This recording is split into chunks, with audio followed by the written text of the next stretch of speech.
Welcome to Moon Nichols Wrestling. I'm Moon. This is Joker. Hi. And first things first, we got some stuff going on this weekend and then like next week. Of course, Malice Manor's got an event going on. Yay! Joker, tell the people. Slaycation is here. Everything he's been like, don't talk about Slaycation. We're talking about Slaycation. Talk about it. We have to now because it's this weekend. Tickets are on sale right now. MaliceManor.com. You see it right in front of you. Pre-sale, so you don't have to wait in line. But we do sell them at the ticket booth. Get them now, like I said, so you don't have to wait in line. It's going to be a good show. It's our Summer Slaycation annual Slaycation show where Lord Rancor has gone on vacation. And all of the creatures in the manor are having a lunatic luau, and they are wearing Hawaiian shirts and hula skirts, and every customer gets a lei. It's a thing. I love this place. I love these people. That's why Joker's my co-host. So if you're anywhere in the Louisville, Kentucky, Clarksville, Jeffersonville, or New Albany, Indiana area, Kentucky, hell, if you're in Indiana at all, and you're just missing the scary from your summer, look, drive down. Or you're in Kentucky, drive up. There are from people Cincinnati. that come to this show from all over the country. No shit. This show, they wait all year long for Slaycation. They don't come to any other fucking event except for Slaycation. So it's pretty cool that, it's become like people's summertime tradition.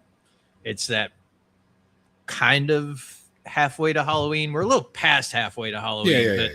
That's it. This is our kind of version of halfway. So, right. This is the haunt version of Christmas in July. Sure. Off-season celebration. That's what I kind of. Yeah. And it's chaos in the heat. Can they buy the dope-ass white shirt you're wearing? They can. Because I'm actually loving this the white Malice Manor shirt. Me wearing a white shirt. How much does that fuck you up? It did a little bit. I'm not gonna lie. It did a little bit. Like I didn't say anything at first until you mentioned it, but like I was like, ooh, okay. But the shirt is dope, and I kind of want one. It is pretty cool. Rancor's nightmare. Yeah. I'm gonna have to scoop me up one next time I see you. We have them for sale in our merchandise. Now, the actual next time I see him is actually going to be next week in person, not just next Tuesday, where we talk about wrestling. It's such a busy 2 weeks. Yeah, but the Imaginarium is right here. Yeah, it's right here. So he's got like Slaycation, and then Moon Eagles Wrestling, and then we have Imaginarium. It's going to be super, super dope. Of course, we're not busy enough. We're not busy enough. But what does Moon want to do? Listen. It technically wasn't me. So real quick, there are going to be, this is a wrestling show. I do want to talk about some of the wrestling panels that will be at Imaginarium. So if you love wrestling, which I know you do, because why the fuck else are you watching this show? Thank you anyway. There's going to be at least 3 wrestling panels. One is called Nuclear Heat. One is called Match Made in Hell. I think this is the one talking about the combination of wrestling and horror. Because it's amazing how many people love wrestling and love horror. The correlation is wild. There are so many horror people who love wrestling and wrestling people who love horror. It's why did the two work together so well? A Match Made in Hell will tell you that. All of these were submitted by my great friend James Sabata, a horror author who also likes wrestling. Imagine that. Awesome. And also, there is a panel about mystery wrestling. I don't know all the details, even though it's literally on the sheet of paper in front of me. But it's gonna be a time. It's gonna be a time. But now the thing that Joker's busting to me about is one of the guys who are coming in from Arizona my good friend Brian Haas. If you're able to go back and find some old episodes of Moon Nichols Wrestling, when I did the 4-part series on the Vince McMahon documentary, and something else I was talking about. I had Brian Haas on the show. He likes to go to indie shows in places where he travels. So he's been wanting to go to Ohio Valley Wrestling here in Louisville. And I told him, you want to go to OVW? Make it happen. So we've got tickets to see Ohio Valley Wrestling, which will be my first time at OVW. It'll be my first time in years. I'm talking like 15 plus. So practically your first time there. With all the things that have happened and changed. This new era of OVW for sure, because my time would have been before Attitude Era, because John Cena and everybody was still down here. So yeah, this is pre-Ruthless Aggression the last time he was here. Yeah. He was at OVW in that time frame with, I guess, Shelton, Brock, Cena. That whole class. Excuse me. The Randy, Prototype, Leviathan, Randy Orton. That whole class was fucking amazing. I actually lived in the same apartment complex that all those assholes lived in at the same time. So it was pretty neat being a wrestling fan and like being like, nah, and then finding out that that's who they were. Yeah, it was pretty cool. And so we're going. We got decent seats. I want to make sure we were on the premium seating A side, so that we can see the ring and the ramp. Yeah. So we got good seats. We're gonna probably talk about it next. Well, no, not next week. The week after, we'll probably talk about it, because I don't know what we're talking about next week. We haven't got there yet. But you'll be able to hear how Slaycation goes. But yeah, enter the Imaginarium. Do it tonight. Get your tickets for the weekend. Get your tickets for one of the days. The wrestling panels are throughout the weekend. So just look it up on their website. It's right here at the bottom of the screen. You can meet me, meet Joker, talk to us about wrestling, talk to us about haunt stuff. Talk to him about haunt stuff. I just hang out there. Talk to us about movie stuff. Yeah, we love movie stuff. Because, as a matter of fact, you can hang out on Saturday night and you can watch Cribs with us. Can you watch it on YouTube right now? Yes, you can. You should. Sure, you can. But you should. After wouldn't it be dope to watch it with the people who made it, who were featured in it? Hey, when's the last time you get to watch a movie with the people in the movie? When is that? Never. Right. So you'll be able to this upcoming week, not this Saturday, but next Saturday at the Imaginarium, entertheimaginarium.com. And then you'll be able to join us for the viewing, the official premiere of Malice Manor Cribs, which will be pretty dope. I'm so nervous about that shit for like, I can't lie. You don't have to do anything. We're literally going to just sit in the room while it plays. It's going to be fine. It's going to be fine. And hopefully it's it's at the award ceremony after we totally win an award for this movie. We got to win an award. We have to.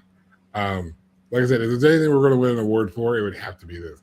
It's so ironic if it is. Can't wait. Cannot wait. You want to talk some wrestling? I'm ready to talk some wrestling. All right. You know what's wild? We don't have matches of the week. No. And I actually kind of said something to Amanda earlier about it. It was like all the wrestling that combined the two of us watch, there was not a single match that stood out to me that was just like, that's my match of the week. There was a couple that I was on the fence, but I don't know, man. Like, I came across some new stuff. What did you come across? I'll tell you what I came across. It's what is it called? It's it's a Pride wrestling group. Oh wow, really? Yeah. Shit. Let me see if I can. I looked it up. I came across it on Facebook of all places, but then I had to look it up, to see if it was legitimate. A Matter of Pride Pro Wrestling. I have to write this down. Hold on. And the way the post that brought it to my attention was Gay Mysterio. It fucked me up, and I had to be like, "What the fuck?" So, dude, I shit you not. Sold. I'm already sold. It's without hurting anybody's feelings or getting hate mail. It's gay. Okay, I mean, that sounds like the point. That's the point. I mean, gain is already a thing. Which, side note, real quick, there's a subreddit dedicated to all the different renditions of Kane that are in indie wrestling. And if you're out there, just wrestling fans, go to Reddit for this reason alone. Just for that. This subreddit, where it's literally just it's a bunch of wrestling fans who are talking about every different indie rendition of Kane. Like Blue Kane, Gain, which is Kane and Rainbows, Cocaine, of course. Cocaine. Everyone talks about Cocaine. I think it's like everybody's. The devil's favorite dealer. That's how it goes. The devil's favorite dealer. I love Cocaine. I really do. Dude, that's a clip that's going to get me in trouble. I've said it 5 different times on our show. I love cocaine. That's great. So I have to check this out. I gotta figure this out. I'm telling you that the match that I saw, it's professional wrestling. We love pro wrestling. There's no other way to describe it other than it's super gay and it's professional wrestling. All in one. I fucking love it. We were talking about Aaron last week. I forget his last name. Rourke. Aaron Rourke. Yeah. And that is literally the best way to describe Aaron Rourke.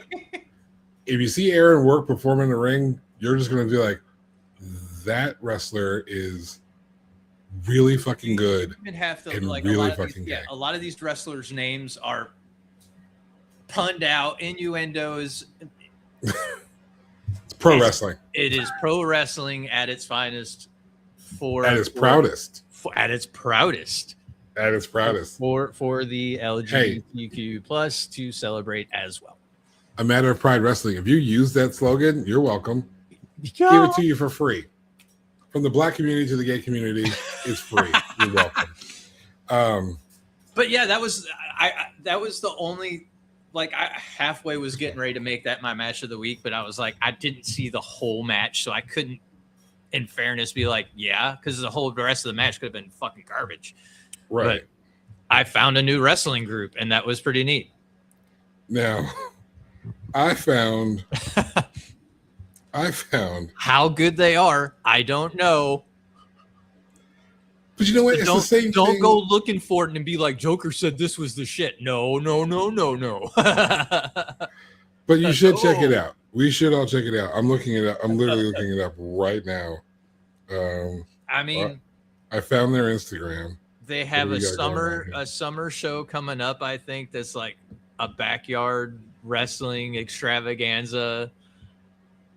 So, Yes, Glam Slam Backyard Wrestling at Bears Burgers Backyard, 740 Fifth Avenue rear, Brooklyn, New York, 11232. No, that's June 7th. That's already happened. Maybe that was the one. It was just, I'm a little late because I just now discovered them like today or yesterday, rather. And you know what? I'm looking at this, and I have to say that in all respects to all persons, to say this is the gayest wrestling, and I do not mean that as an insulting comment. No. That is exactly All right, YouTube, don't beat me up for this. This is their Instagram, and I'm already sold. To be honest with you, because Yeah, fuck it, why not? Yeah, me. Soft ground wrestling. Does that ring a bell? Soft ground? No. Okay, if I say soft ground wrestling Uganda. No. So a little while back, there was. Wait a minute. Yes, them. That's exactly the reaction I wanted from you. I have seen that. So soft ground wrestling Uganda, which if you're a fan of the Book of Mormon, to say Uganda is just hilarious. But soft ground wrestling Uganda was a bunch of kids who were wrestling literally in mud, not like mud wrestling, No. but like they had no other surface, but like mud was softer than hard ground. Soft ground makes a lot more sense to wrestle on. But somehow they got Eminem down there, or the Maximum's male models down there to wrestle. And Cody Rhodes bought them a ring. What? Yeah, this happened like a year or something ago. Cody Rhodes bought them a ring because he saw their YouTube tape. It was Mansoor and what's the taller dude? Anyway, the models, maximum male models. Yeah. I forget their names.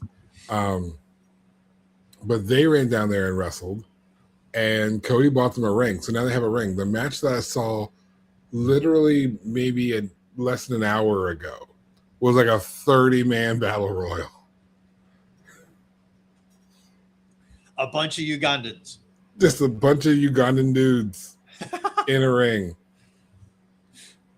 Not elaborate costumes. They're outside. They're pulling a good light crowd. You know what? I'm here for it. I'm fucking here for it.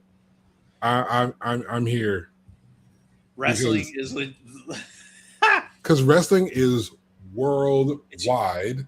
And I see what you did there. Thank you. And and this is and I love that we brought this up because first off, neither one of those two things were planned. I didn't share this with him, and he didn't share that with me. But I love that we shared this because one thing that it shares, two things that are most important about wrestling. Wrestling is everywhere, and wrestling is for everyone. It's universal. It truly is. Like 100, like the definition of something being universal. Wrestling is universal.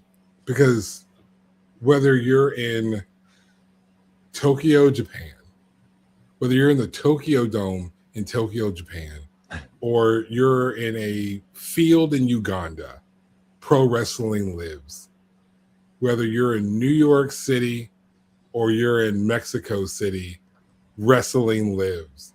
If you're in London, if you're in Toronto, if you're in Sydney, wrestling lives. There are wrestlers on your TV from India, from Pakistan, from Africa, from like Nigeria specifically, from Italy, from England, from Canada, from Mexico, the United States, from Australia, from New Zealand, from the Isle of Samoa, from Japan, from Russia, from everywhere. All wrestling, over the globe. Wrestling is everywhere, man. And if there's anything that's going to unite us all, it's professional wrestling. We're doing the Lord's work right now.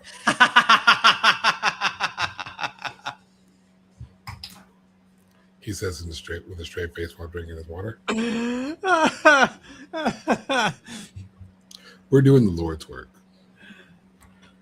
We're bringing peace everywhere. And seriously, like we don't necessarily you don't have to like the Saudi Arabia shows, but ignoring the Saudi government, Saudi people love wrestling. Oh my God, yeah. Saudi people love wrestling.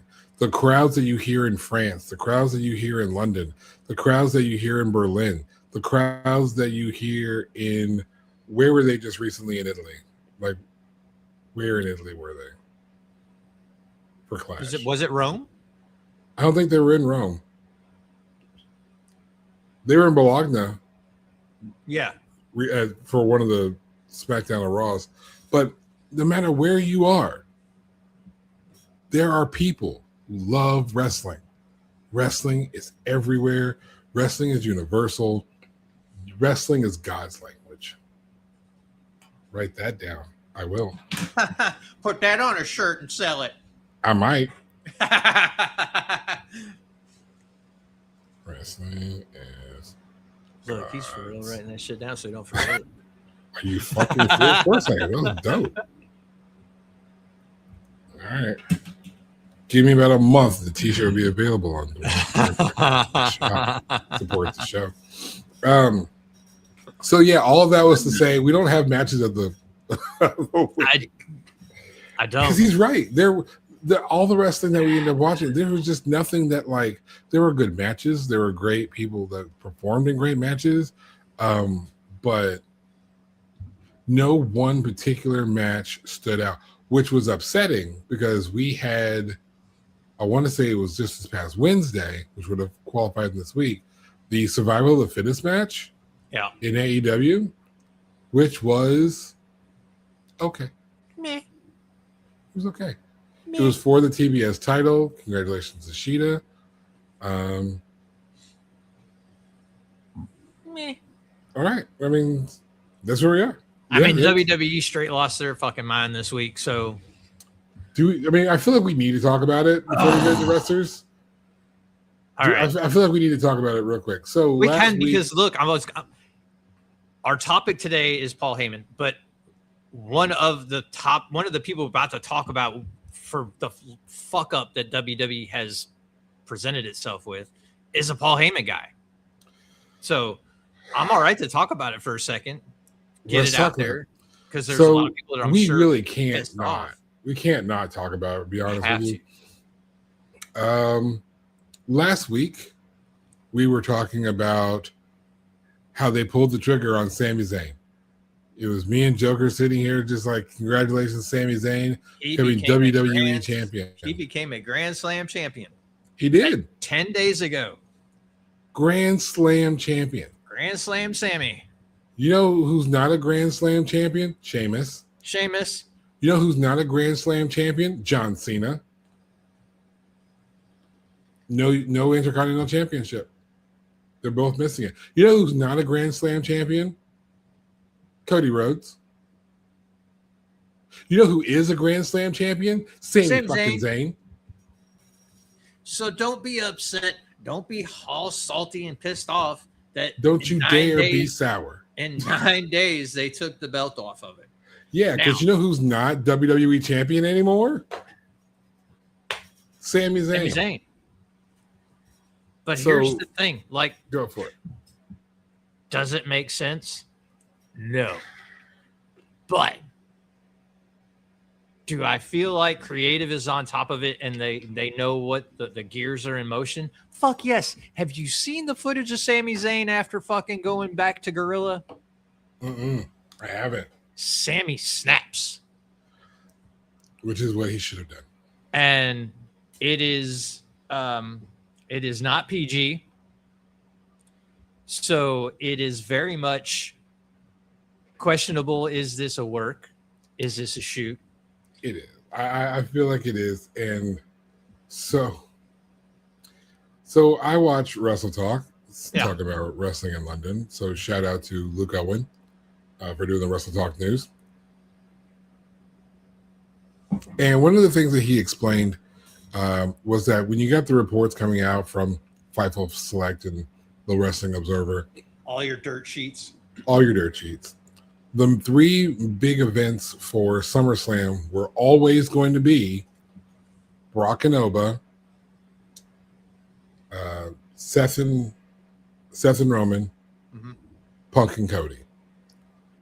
Seth and Roman and Punk and Cody were supposed to be WrestleMania matches. Yes. Seth gets hurt, things get reworked. Right. So they were always planning on getting these matches in. And so it was more of a question of how do we get here? How do we rewind and get it back? So, because you start here and you work backwards, which of course I've learned from Paul Heyman. In the Paul Heyman interview that he did with Chris Van Vliet. Yeah. So, one of the things they were explaining is that if you go back to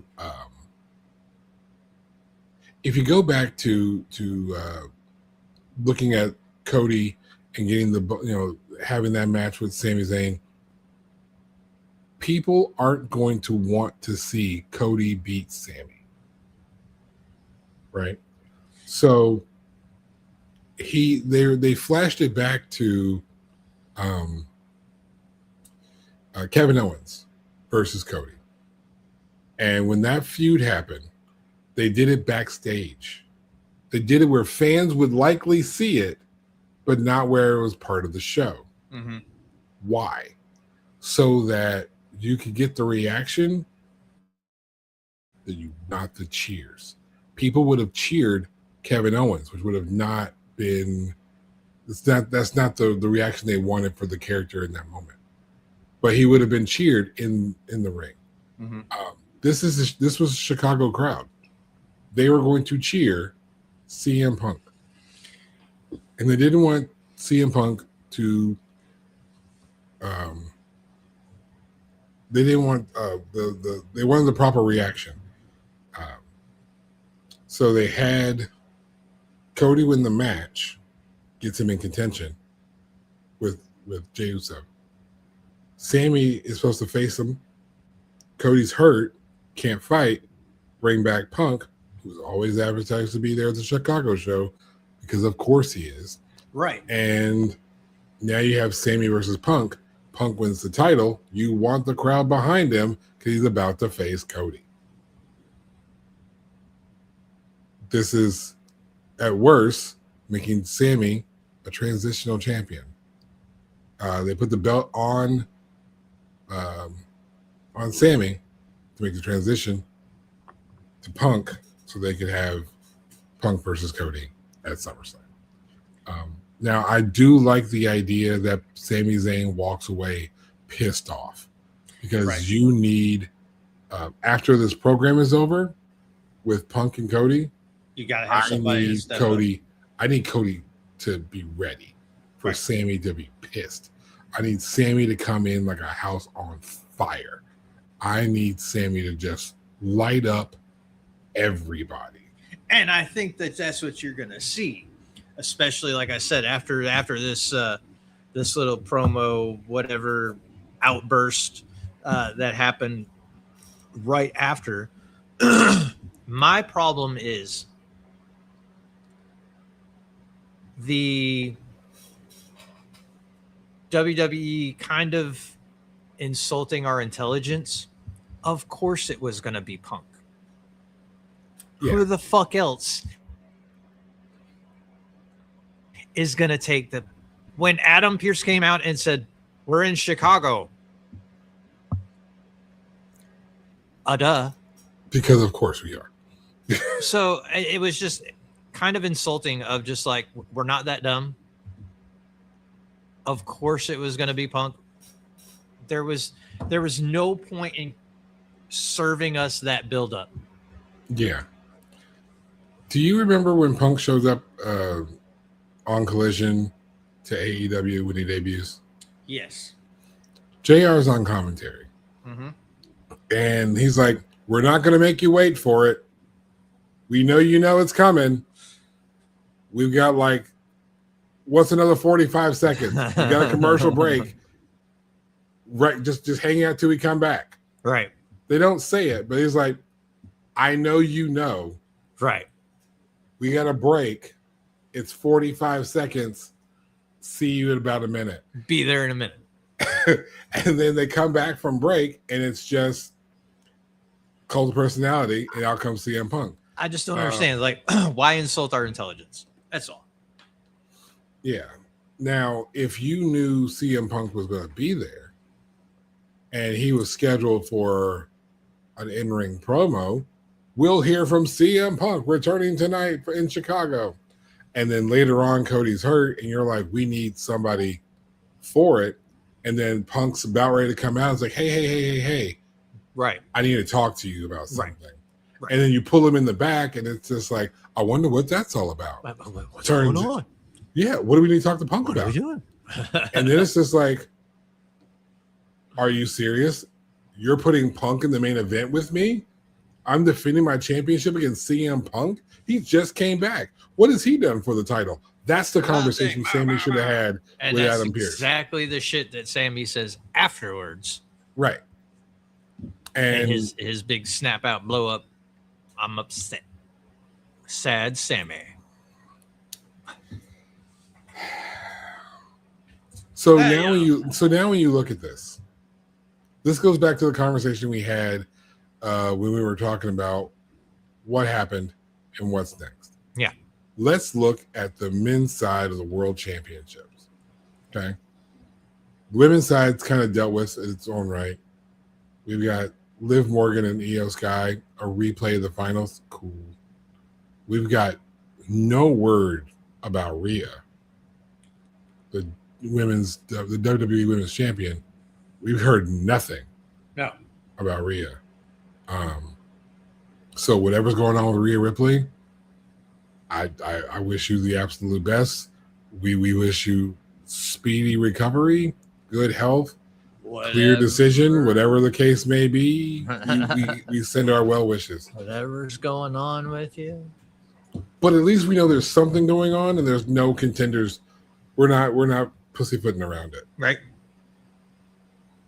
And the Queen of the Ring tournament has been dealt with. The winner is getting her title shot at SummerSlam, as we were promised.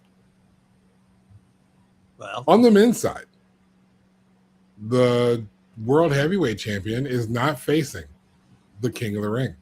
He's facing Seth Rollins. The WWE Champion is not facing the King of the Ring. He's facing Cody Rhodes. Probably. Not official yet, but probably. What a waste of time. So we're like, but why though? And we asked it then and we're asking it now. But why though? Like why are we to waste our time? Like waste our time, take our money. Like if you wanted to do it, just don't put stakes on it. Say you get a future title shot. Don't say when. Don't say when. Just say a future title shot. And then have Io say, I want you at SummerSlam, and give it to her. Right. And then Oba's like, I got my title shot whenever I want.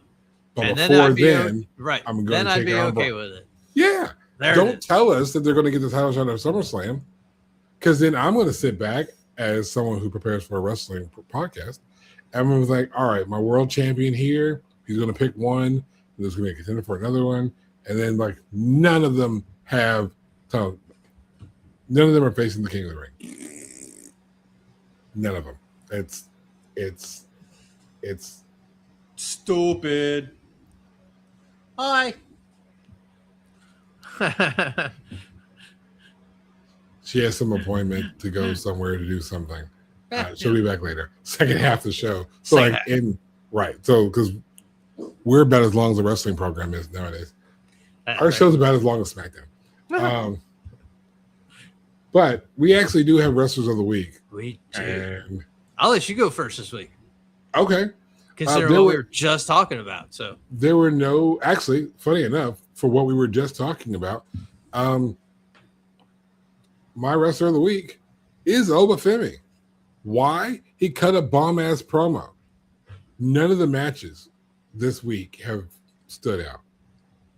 But that promo, though. He cut a badass promo on Paul Heyman. Yeah, he did. And it's one of those things where it's just like, you believe him. Like, yeah. You believe Obafemi. Yes. It doesn't matter what Oba is saying. It's like, I'm with you, sir. He can say, I'm hungry. I'm going to have a turkey sandwich. There will be lettuce. There will be tomato. There will be no pickles. And it will be delicious. You're like, that sounds fucking great. I want one too, sir. I would also love a turkey sandwich served the exact same way. It doesn't matter what Obafemi says. See, now I want to hear Obafemi order a fucking turkey sandwich.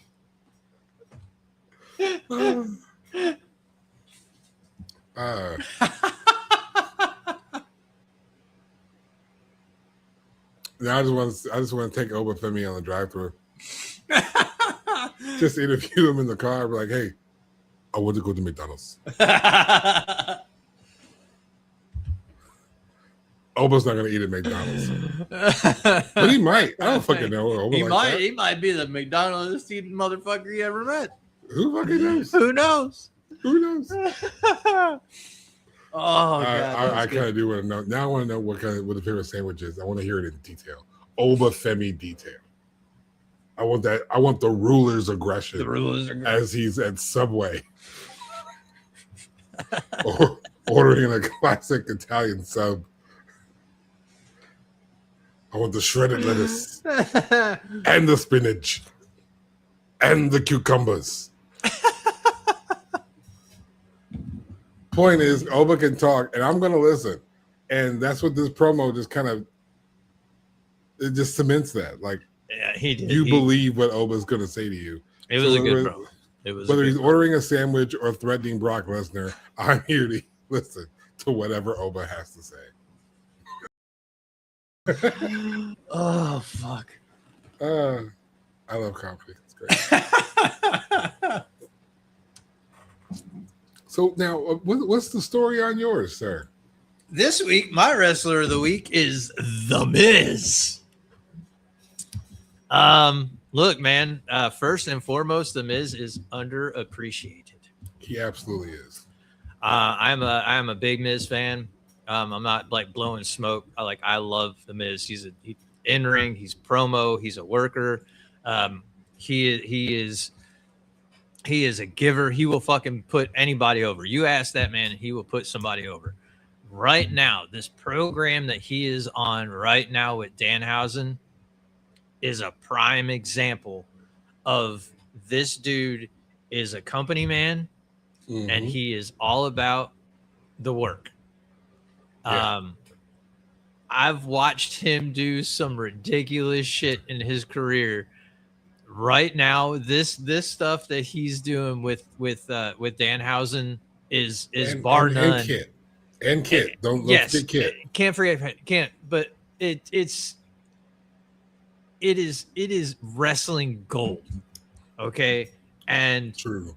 The fact that there are people griping that, oh, The Miz is getting done dirty again, blah, blah, blah. No. Understand, this dude is a worker. He is there. Now he is there because the next generation needs somebody to look up to and say, I'm that guy. I'm going to teach you. I'm going to show you the things to do. I'm going to show you the things not to do because I'm going to show you the shit that fucked me over my first time around. Right. He's the guy. Okay.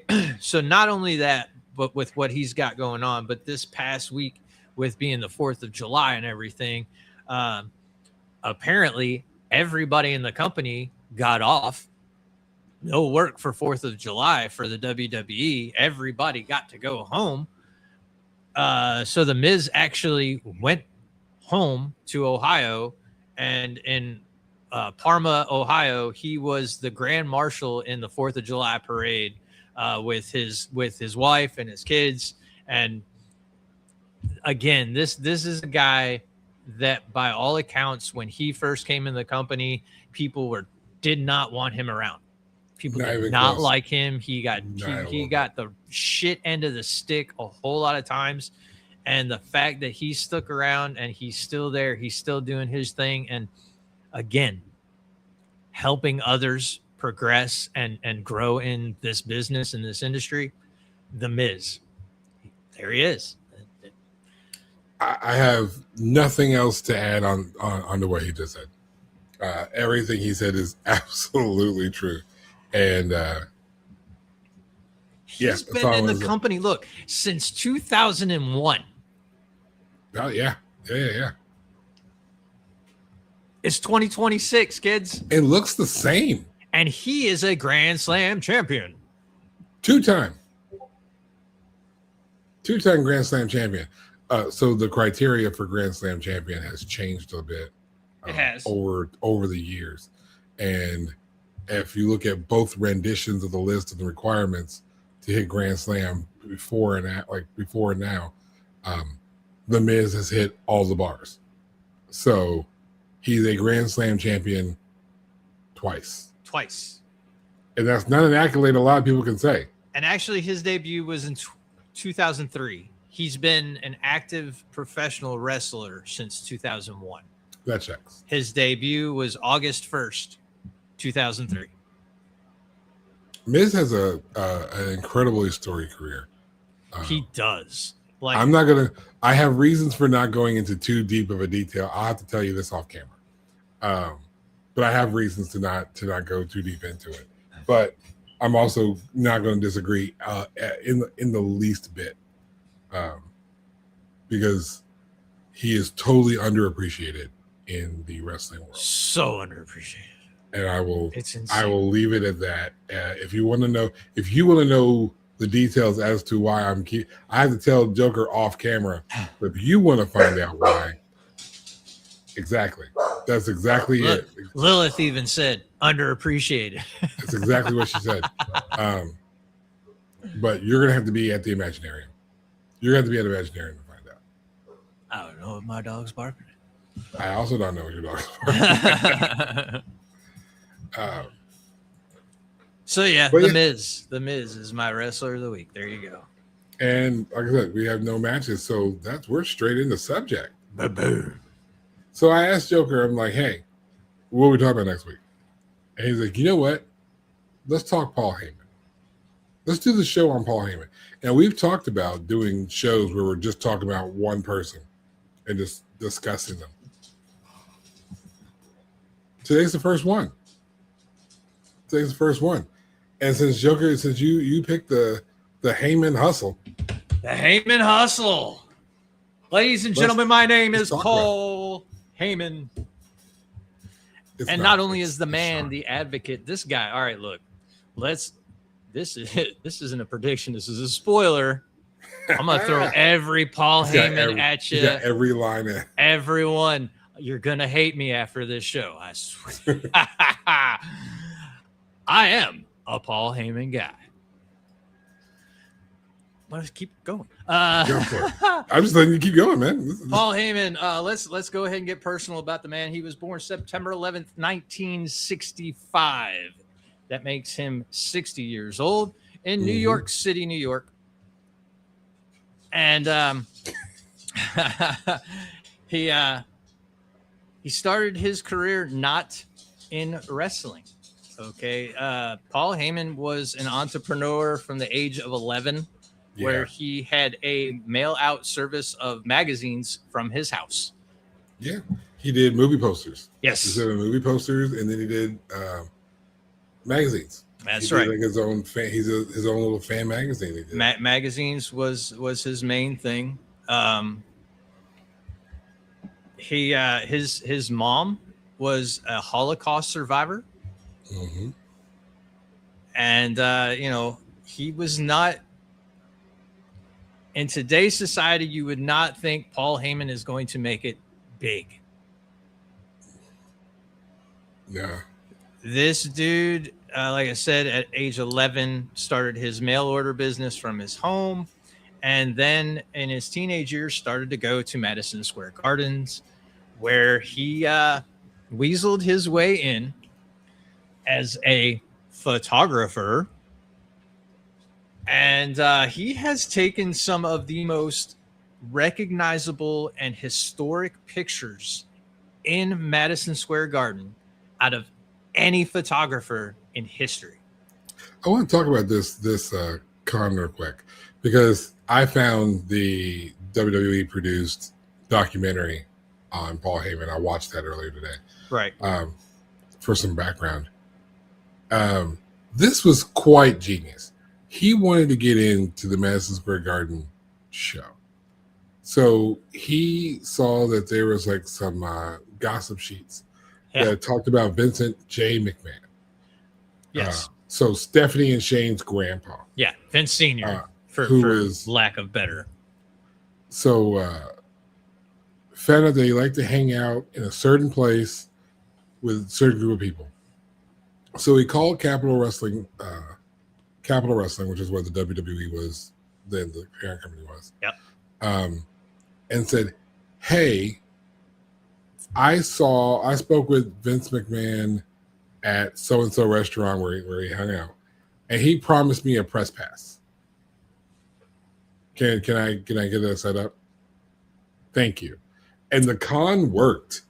So he goes, picks up his press pass, and he's walking around backstage, and he just maneuvered himself in there. Yeah, that's a hustle. That's at 13 years old. There's a reason he is called the Heyman Hustle. Yeah. At 11, it started hustling. This is the things that he did with his bar mitzvah money. Yes. He has some savings and some bar mitzvah money. That's right. And because I be hearing these kids be getting just dough on their bar mitzvahs. He started his own photo lab to develop his own work. Yeah. He published he's been published in the Wrestling Times magazine. That was his self-produced newsletter. That was his letter. And contributed to periodicals such as Pro Wrestling Illustrated, is where most of his stuff was put out, especially some of the most noticeable pictures. Yeah. And that PWI. Yes. That PWI. Yeah. And then he, at 14, was when he finally secured that press pass permanently as a photographer for CWP, which is one of the companies of WWF back in the day. Yeah.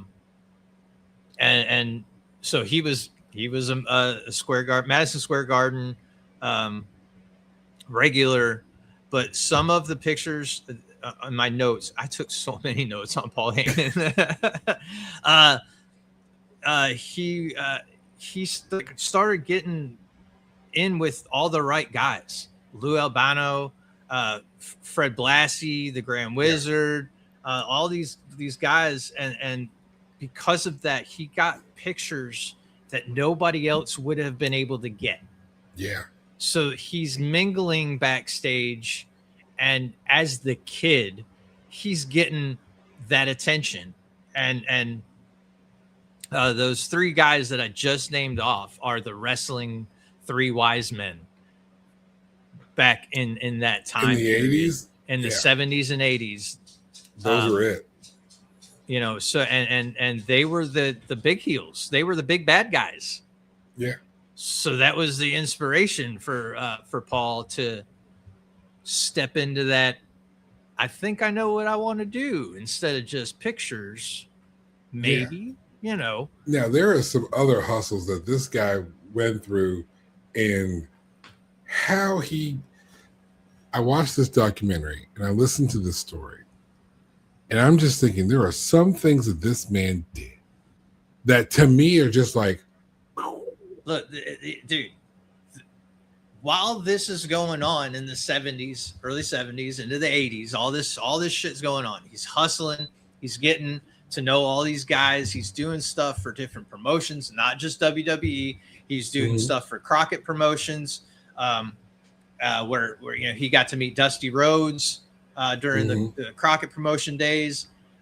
While he's doing that, he starts getting involved with Studio 54 in New York City, where he starts becoming this guy. Like, he's booking shows and events for Studio 54.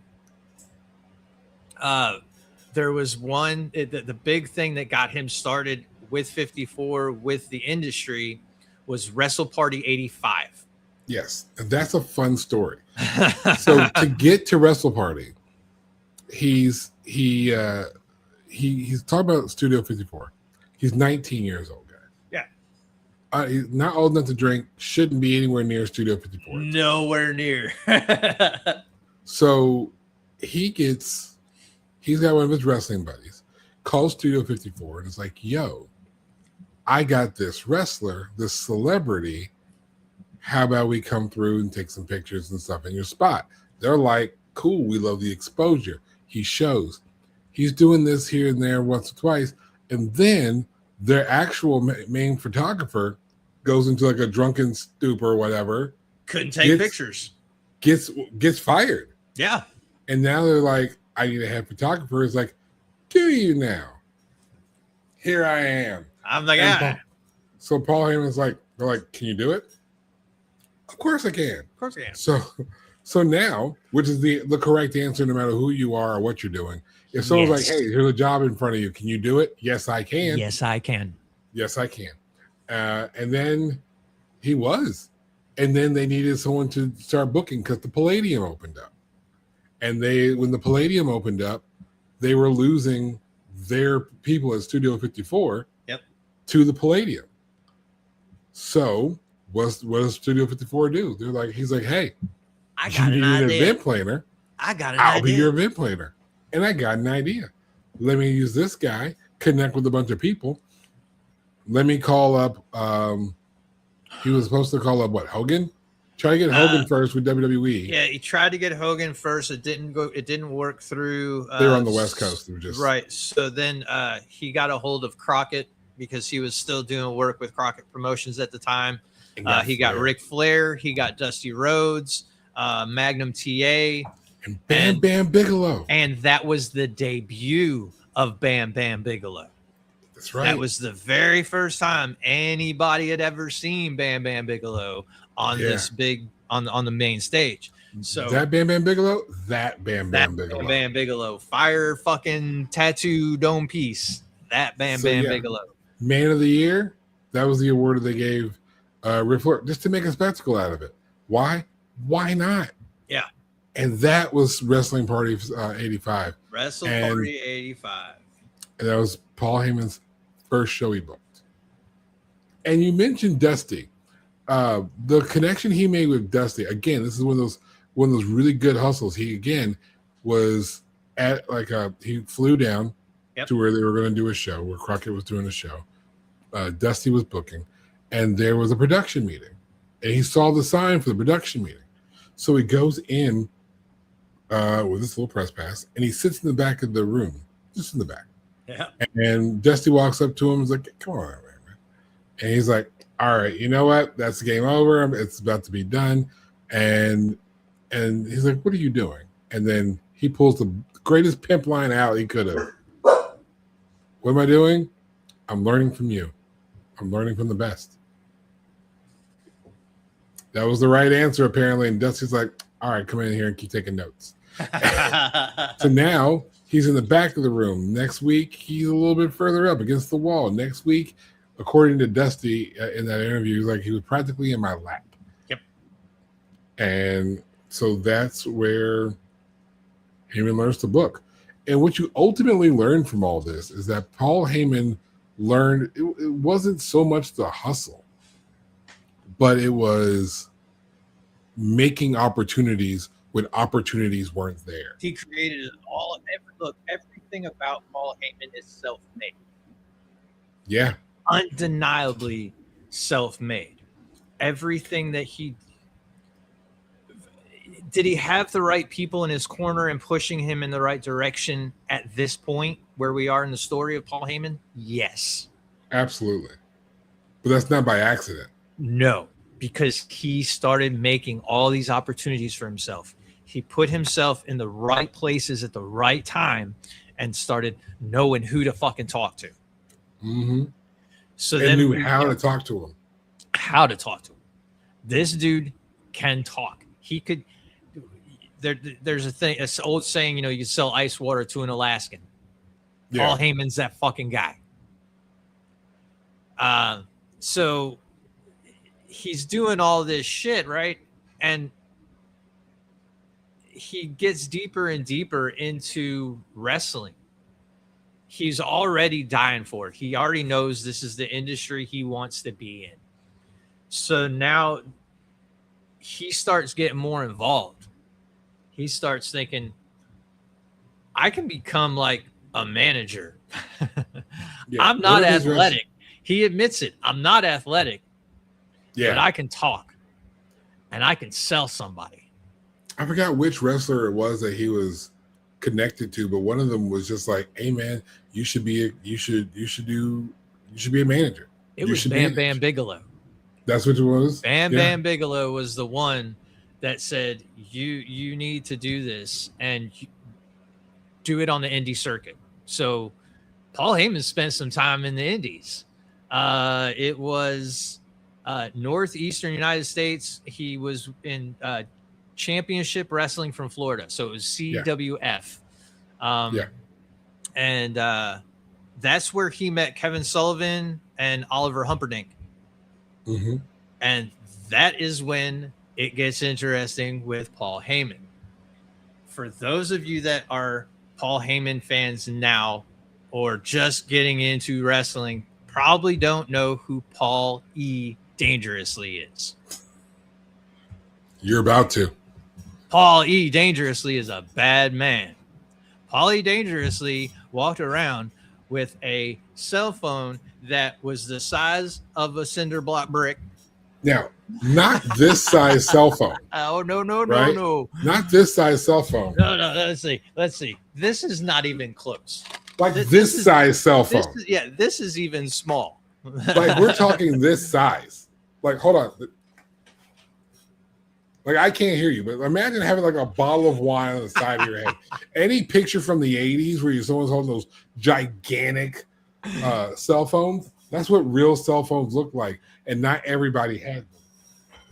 So the idea with the idea with the cell phone was to make him look like a big shot, right? Because this is 1987, 88 time frame, and so you had to have money in order to have a cell phone. Yeah. So to have the cell phone, it made Paul E look like somebody. He had the little rat ponytail going on. Look, actually, no, before the rat ponytail, Paul E. Dangerously sold the mullet like it was nobody's business. That's fair. That's true. And I remember he mentioned this about the cell phone. He mentioned this like he saw the phone and he saw how heavy it was. It was like, you could beat somebody in the head with something like this. Hey. It becomes a weapon. Now, and he channeled Jim Cornette. Yes. So Jim Cornette had the tennis racket. And he had the cell phone. So it was just which ironically enough, when all of this starts going on, is when Heyman actually becomes the manager of the Midnight Express, the original, and then has a feud with Jim Cornette, who is managing the Midnight Express. So they took the name, and Jim Cornette's tag team was also using the name the Midnight Express. Correct. When Heyman had a connection with the original guys who are known as the Midnight Express. So when these two are coming together, they're like, it writes itself. Yeah. You ever hear a storyline that writes itself? A tag team with a manager and a tag team with a manager. Both of these guys are the Midnight Express. So now you got the guys with the originals coming back for their name, basically. Yep. And it writes itself. What else can you do? And the cool part about this, while this is going on, because you got to, at the time, Jim Cornette's already a foundated dude. Everybody knows who Corny is, right? Yeah. Heyman's making his way. He's starting to get that momentum of people are starting to know who he is. He's managing.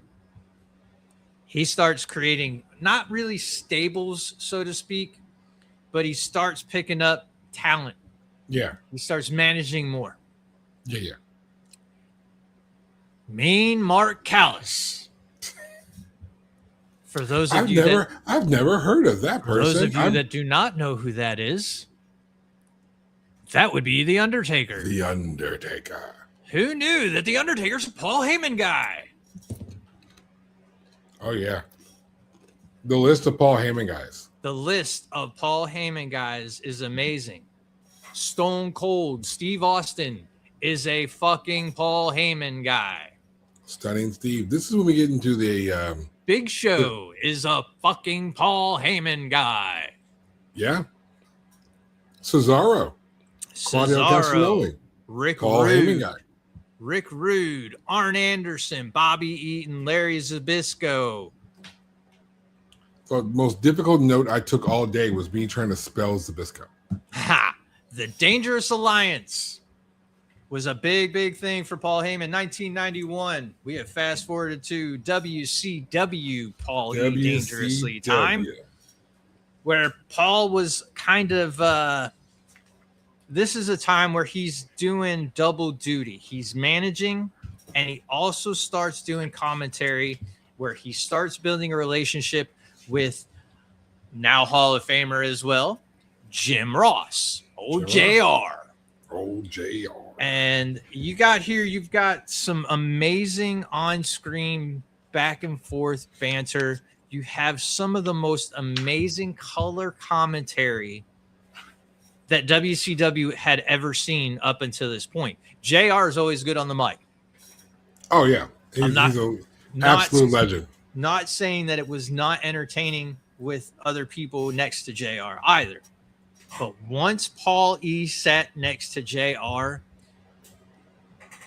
the level of expectation with commentary was set bar level so high. Yeah. Now we're talking so high. Now for newer fans, it's important we highlight this is WCW that we're talking about. So JR talks about in that same documentary, which is free on YouTube right now. Yeah. So you can watch this whole documentary that I got all my information from. And JR himself talks about how he took Paul Heyman under his wing. And Paul Heyman will turn around and say that he learned more about being a manager from doing color commentary with JR, because you got to see the story from a different angle because you have to report on it. And even JR talks about how when you have someone like Paul Heyman on commentary and he's telling you what he's thinking, Paul Heyman points out holes in the storylines. He points out the thing that maybe the writers skipped or missed. And that made the writers better. That made commentary better, made the wrestlers better. Mind you, this is just a slick kid from New York who weaseled his way into a building once. Legitimately weaseled his way into everything that he's done up until this point, for sure. And now he's walking with one of the best color commentators there has ever been in the industry. Period, bar none. I would say to date, JR, good old JR, good old Jim Ross, still the number one best commentator. Period. It's arguable with Michael Cole. Michael Cole wouldn't be Michael Cole if it wasn't for without JR. I agree, 100%. And Cole would probably say that too. Now, has Cole definitely earned his flowers? Yeah. 1,000,000 times over at this point. So yeah, we'll absolutely give the flowers to Michael Cole. Yeah. But Michael Cole is a seed planted by Jim Ross. Yes. And so yeah, all the love to Jim Ross. But even Jim Ross said he learned a couple things, and the industry learned a few things from having Paul Heyman working alongside him, which is why you had such a big deal when he was doing the commentary in WWF. Right. But we're not there in the story. We're not there yet. Heyman. We're not there yet. We're so far away. We're at the Deadly Alliance, which only lasted a year. So the Dangerous Alliance only lasted, and they 1992. They just steamrolled. They fucking dominated. They were recognized as probably one of the most villainous factions ever. Like, we see factions now or even after the Dangerous Alliance that are like, oh man, they're doing some pretty nasty shit. No, the Dangerous Alliance pulled some pretty dirty shit. So they were considered one of the most villainous, evil factions WCW, hands down. And then in 93, early in 93 is when Heyman actually departed from WCW. There was some backstage shit that went on. There were some lawsuits that were filed. I believe it was a wrongful termination suit and a discrimination, ethnic discrimination against Paul Heyman. And it was the matter was resolved, parties privately out of court. Yes. So he went his separate ways from WCW in 1993. And when that happened, this is back before you had your 90-day no compete clause. There really was no such thing because people weren't under contracts. Yeah. You were an employee or you weren't. The industry was so different then. It was way different. It was not young, but you had guys that were just starting to realize, hey, we can make money. So Heyman being the hustle that he's already portrayed to be, as soon as he leaves, he starts making phone calls and gets a hold of Crockett Jr. down in Texas and does a small stint with Crockett Jr. Promotions. I don't think it even lasted a year. No, because I think they got bought. Right. They got bought out. Yes. So they got bought out. And then when he left there was when he left and joined Eastern Championship Wrestling. He had a stint in Memphis. Yes. Where he had some good rivalries with Jerry the King Lawler. Yeah. That actually happens. I'm in my notes. He did, yeah. Because that would have been before Eastern Championship Wrestling, because Eastern Championship Wrestling, if you're getting the letters together and you think that there's a connection. Well, they were affiliated with the NWA, which was the National Wrestling Alliance. And that company was owned at the time by Todd Gordon. Mm-hmm. And another big name in the industry at the time was Eddie Gilbert, who was also a big booker. Heyman pretty much took over. Like, this is where you've got Paul Heyman creating something extra from a little bit of something that was already there. Yeah. And he's an opportunist. Correct. So something, again, Paul Heyman finds himself in the right spots. And he kind of like, what can I do today? Yeah. So he does this job today. He does this learns, job today. Learns that job while doing this job. Then someone inevitably fucks up. Yes. And gets fired. And Paul Heyman's the first one to be like. First one. Look, he was doing coaching. He was doing developmental work. He's helping do character work, especially with the younger talent. And then our man, Eddie Gilbert, like I said, pretty big name at the time. He fucks up and says, I'm done. Paul steps up and says, let me take control. I can do it. He becomes the head of the head booker for ECW, Eastern Championship Wrestling. Eastern Championship Wrestling. Now, what year are we at now? We are in 1993. This is September of 93. So I want to pause for just a second because I want to bring some things up. I want you to think back, ladies and gentlemen, to the culture of the country in 1993. And then I want you to think about what WCW and WWF were doing in 1993. Okay. We're talking 1993. We're talking Tupac. We're talking hip hop is big from the 80s. We're talking we're talking around that period of time, things start to shift in the 90s. We talk about this on Soccer on the Moon, that when you're looking at horror, for example, what you see in movies from the late 80s and the early 90s as they transition into 94, 95, 96, based on what people are into, what kids are watching these days, the way fashion is changing, the attitudes are changing. Paul Heyman was a lot younger than a Bill Watts or a Vince McMahon, either of them. And he is like, I see what people are looking for. Mm-hmm. I see what people are finding interesting. And this shit right here, and this shit right here, this ain't it.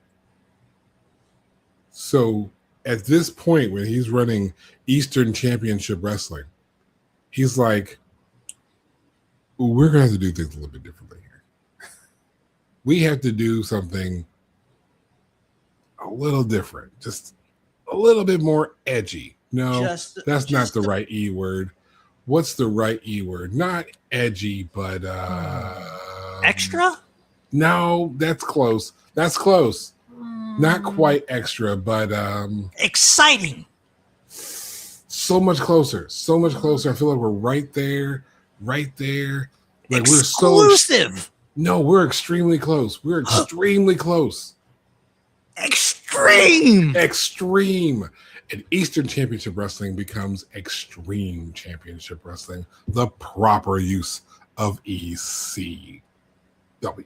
And the cool thing that the way that happened was there was a ECW Eastern Championship had a tournament to crown the new NWA champion. Mm-hmm. No. No. That's not how it's going to happen, because Paul E. Dangerously, still not running by Paul Heyman. No. He is running things as Paul E. Dangerously. Says that's not how we're doing. And yeah. This is the Shane Douglas tournament, right? This is Shane Douglas tournament. And after winning the final match, publicly rejected the NWA title and declared the ECW Heavyweight Championship as the only title that he would recognize. And that was the very moment after that incident was when the company was rebranded as Extreme Championship Wrestling, dropping its NWA affiliation. They left their no longer affiliated with NWA at this point, and dropped the Eastern label. Yeah. Now you have to understand something. This is 93. This is the new era of WWF. Yeah. We're in that Bret Hart era. We're still in that Bob Backlund era thing. Towards the end of Bob Backlund. It's still very superhero-ish. It's very, we got like the Cat Burglar as a gimmick, as a wrestler. It's very family, cartoony, very family oriented. And this is, and you have to understand that what you recognize as the WWE today is nothing close to what WWE was then. No. To reject the NWA World's Championship is wrestling sacrilege at this point. It was a slap in the face of professional wrestling. Do you want to understand the impact of this championship? No pun intended, but pun intended. The impact of this championship. That championship has ties to the ECW championship, as Joker just told us. What do you want to know what it looked like? Can you see the gold belt right there? It is the heavyweight championship. That was the NWA World Championship belt World for a while. Heavyweight Championship. Ties to WCW. That's where we got that design from. Because it went from, before it was in WWE in the 2003 era on Raw, It was in WCW. It's a WCW Heavyweight Championship. But before that, it was the NWA Championship. NWA's ties to that title, ties to the WWF by proxy, ties to TNA. That was the Impact joke, because NWA TNA is how that show started in 2002. They were affiliated with the NWA. Uh-huh. And then they left in like 2007. Right. Or, yeah, about 2007. Yep. They left TNA. TNA left the NWA. And so you look at some early NWA championships, and you're going to get to a point where you're looking at AJ Styles, Jeff Jarrett, Christian Cage, Ron the Truth Killings, which, if I'm not mistaken, is only like one of 2 black champions the NWA's ever had. And the other one, it was what was his name? Tyrus, who's like mixed, so he counts, he's biracial. It's the only other one. It's just Tyrus. It's Ron the Truth Killings and Tyrus. Tyrus. Championship has been around for like 73 years. And I think they've only had 2 Progress. black champions. Progress. And mind you, this is after TNA, so it was after 2002 when they got the first one. Oh my God. But that's the championship lineage of the. So The to think NWA about, title. to think of this as that championship, Right. which again, I apologize that we didn't talk about this in the World Championship material episode. I feel like we got to redo that episode almost.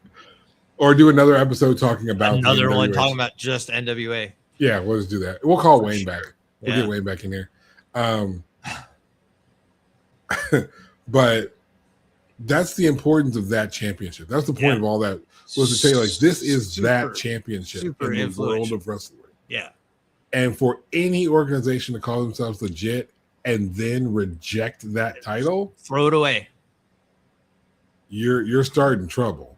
So You are living dangerously. and I mean that with all and puns. He did. Because now you've got ECW that is no longer Eastern Championship Wrestling. It is Extreme Championship Wrestling. So now you have a program, a company that is serving you something you've not seen on any other level. Okay, you're combining lucha libre, you're combining hardcore wrestling, and you're combining Japanese hard Strong style. Japanese strong style. Sorry. All 3 of these with what we already know as professional wrestling, Americanized pro wrestling. And the storylines and everything are all being written by Paul. He's the one amping up the talent behind the scenes. He's the one getting things done for them to be noticed. Yeah. You're doing house shows that are being televised. You're having house shows for this company that just said, fuck you to the NWA and its major title. We're going to go talk to Vince McMahon, my buddy, and say, hey, Vince, I did this thing. You're doing this thing with cable. Help a brother out. They had a pretty good professional wrestling. They had a very good professional professional relationship. Even still to this day, I don't think you ever really hear Paul Heyman say a shit word about Vince. Even now when he's asked, the difference between now era, the Triple H era to the Vince era, it's night and day. That's his answer. It's different. It's new. Yeah. Which is the right answer, because Right. you have to remember that Paul Heyman wasn't just talent. He was an employee in the back. He was doing creative for SmackDown. Yep. After a while. So he has a different perspective on things than we do. And ECW had a really good run A lot of talent was produced from ECW. Tommy Dreamer eventually starts taking over for Heyman Mm-hmm. closer to the end of ECW original, because later on down the line, we know that WWE purchases. That was a lovely era as well. WWE CW is what we call it. Yeah. It was a time. It was a time. In 2001 is when you see ECW kind of fall away. Yeah, they had to file for bankruptcy. And that is when Mr. Heyman goes back to then WWF. So we are before the get the F out. Before Vince lost his match with the Pandas. His come back to the company March of that year of 2001 is where he replaces Jerry the King Lawler on commentary. This is during the Raw is War era.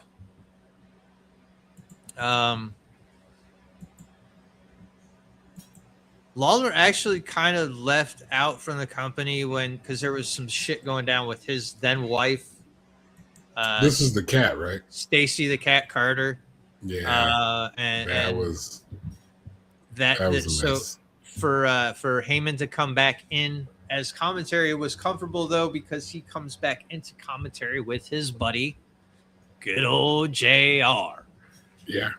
So if they come together, and when you go back and you watch some of those Raws after Heyman shows up, they do seem already familiar, and already comfortable. And I didn't understand it at the time because I missed all of the stuff that happened with Paul Heyman up to this point in the story. Right. I was not privy to.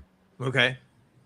I didn't watch ECW. I knew what it was. I knew who Paulie Dangerously was. Right. I didn't watch. I knew who Rob Van Dam, Tommy Dreamer, Sandman, Sabu, Raven. I knew who they were by proxy. Right. My other wrestling friends knew who they were. They talked about it. I didn't watch this product. This is one of those times where you didn't get the channel, or maybe you just weren't watching at the right times, or you didn't have someone who you could trade tapes with. Tape trading is something I totally missed out on. Big time tape trading. I totally missed out on tape trading, which sucks because one of the first things I bought with my money was a VCR, because I didn't want to miss wrestling when it was on if I had to go out or do something or be with the family. Record it. And so I could record it, and that was I had a VCR in my room that I bought. It was mine, and I was just like, that's just something I really wish I could have been a part of, was the tape trading. And that's where a lot of ECW got a lot of the word of mouth, tape trading. Right. And I missed out on all of that. So I pick up on Paul Heyman at about this time. We're in the 2001 time frame. We are in the post simulcast of WCW, ECW, or WCW, WWF. We are right now hitting the invasion storyline. Yeah. So this is where you have Shane is supposedly owning WCW now. Yeah, because that happens back in March 29th, I want to say, 29th or 23rd. Somewhere around there, yeah. It was the 29th, 23rd of 2001. And that's when Vince is wanting Ted Turner to sign over WCW at WrestleMania. But during the simulcast, Shane shows up on Nitro in Panama City Beach. And it's like, I now own WCW. And you don't really hear much about this for a while. But Nitro's off the air. Yeah. It was the last episode of Nitro. And then you get to June, and I think it was Booker T interfering in the WWF Championship match with Stone Cold Steve Austin. at King of the Ring. And and that's when we see Booker T, who won the WCW championship on the last episode of Nitro. Yeah. So he's WCW champion, and he just hit the WWF champion on a WWF pay-per-view. Yep. Welcome to the invasion. And then that was when the Alliance was formed. Mm-hmm. And then that whole entire storyline finished out at Survivor Series, which has always been in November. Yep. And they had the winner take all event. 5-on-5. Yep. The 5-on-5 elimination style match. That was, and then right when that finished out, Paul was written off of television, and that was when Lawler comes back and takes his position back on commentary. Representing WWF. Correct. Then you start getting into Paul Heyman, the Advocate. Because you have to understand where we are timeline-wise. We are in November 2001. 2001. And there's a big debut in 2002. 2002. Paul Heyman is now the head writer for SmackDown. Mm-hmm. So he has now this dude's climbed the ladder, guys. Starting out 13 years old, taking memorable pictures, and now fast forward to 2002, and this dude has not only owned his own wrestling company, but now he is a head writer for SmackDown. Imagine that. Imagine weaseling your way into a job, creating positions for yourself. He had the credibility of the publication he created because he just started it. And now that's the credibility that he gives. And he rode that wave of BS all the way to head writer. To head writer of, WWF SmackDown. And he rode that train of head writer for a full year, where SmackDown actually was beating the shit out of Raw in the rating scale, which kind of was a no-go because Raw is supposed to be the flagship show. And it wasn't. I remember SmackDown at this time. And it wasn't. And SmackDown, historically, SmackDown has always been a better show than Raw. Oh, yeah. But in a lot of ways, even today, there are elements of SmackDown that's still a better show. Yeah.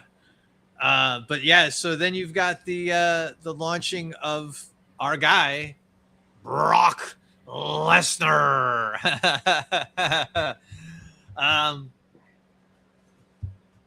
But you've got Heyman's also at the same time, he's mentoring behind the scenes. He's wrestlers like Taz, who, was with ECW, is now with the company.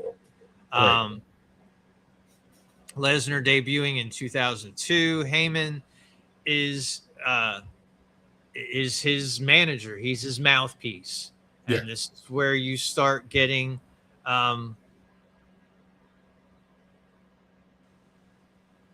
where The Rock at SummerSlam, where Brock Lesnar becomes, at the time, the youngest WWE Undisputed Heavyweight Champion. Yes. And then while all of this is going on, Heyman then starts again. This is where you see Heyman start building more of a stable, if you will, because this is after. When I say stable, a lot of people are like, "What do you mean?" Bobby Heenan days. That was a stable. Bobby Heenan was managing 20 fucking wrestlers at one time. So Paul Heyman starts doing the same thing. He takes on the Big Show at the same time that he's managing Brock Lesnar. Yeah. And then in 2003, while he is now managing Brock Lesnar and the Big Show, He is no longer writing for SmackDown, but he becomes the GM of SmackDown.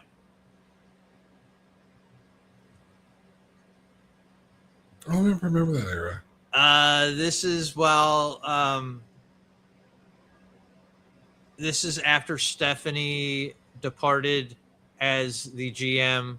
Oh, after the No Mercy match. She lost the No Mercy match with her dad, which is a brutal match. Yes, if you've never seen the No Mercy McMahon versus McMahon. Yeah, this is a no holds barred match, father versus daughter. And this, I feel like this match exemplifies everything that you think about Vince McMahon. If you picture a person who you think is a shit person and probably a shit father and watch this match, part of me, as much as I love wrestling, I watch this match and I'm like, he's enjoying way too much of this. Yep. Like, he's not that good of an actor because we've seen him act. He's not that good of an actor. He's actually enjoying this. And this is bothersome. Yep. So we're talking about Paul. Yeah, we're talking about Paul. He's now the GM of SmackDown, and this lasts for about a year. And then the draft. There's a nasty feud between him and Bischoff, where essentially I quit. Yeah. And then that's when Kurt Angle steps in as GM. And at this time, while Paul steps away, he legitimately took some time away from the company. I don't think he actually quit or was taken off of contract. But there was a period between 04 and 05 where he really wasn't doing anything. I think this was the demotion to OVW. Yes. He was reassigned is how it is listed in anything that you read or watch. When you talk to Paul Heyman, when he talks about his time in OVW, it wasn't a demotion. It was his time to go and help the younger generation coming up. So he starts working here. He's down here. And this is where he picks up CM Punk, and starts helping out with developmental in a way that he does now, where he's sharing knowledge that he learned on the road with all these old school wrestlers that he was either managing or just toting around on the road.